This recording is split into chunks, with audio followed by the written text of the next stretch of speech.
বুখারী শরীফের 844 নম্বর হাদিসের বর্ণনা। এই হাদিসের মধ্যে আসছে নবীজি সালাম ফিরানোর পর নবীজি পড়তেন লা ইলাহা ইল্লাল্লাহ ওয়াহদাহু লা শারীকা লাহ লাহুল মুলকু ওয়া লাহুল হামদু ওয়া হুয়া আলা কুল্লি শাইইন কাদির।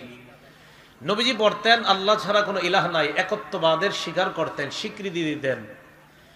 লা ইলাহা ইল্লাল্লাহু ওয়াহদাহু লা শারীকা লাহ, নবীজি বলতেন আল্লাহ ছাড়া কোনো ইলাহ নাই, তার সাথে কোনো শিরিক নাই, অংশীদারিত্ব করার কোনো প্রশ্নই আসে না। লাহুল মুলকু, রাজত্ব তার, ওয়া লাহুল হামদু, প্রশংসা তার, ওয়া হুয়া আলা কুল্লি শাইইন কাদির, সব জিনিসের উপর ক্ষমতাবান কে বলেন? নবীজি এটা বলতেন।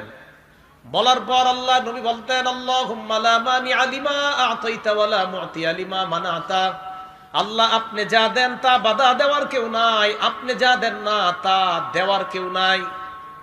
ওয়ালা ইয়ানফা'ু যাল জাদ্দি মিনকাল জাদ, সম্পদ আপনার কাছে কোনো কাজে আসবে না, আমলনামা ছাড়া অন্য কোনো কিছু আপনার কাছে কাজে আসবে না।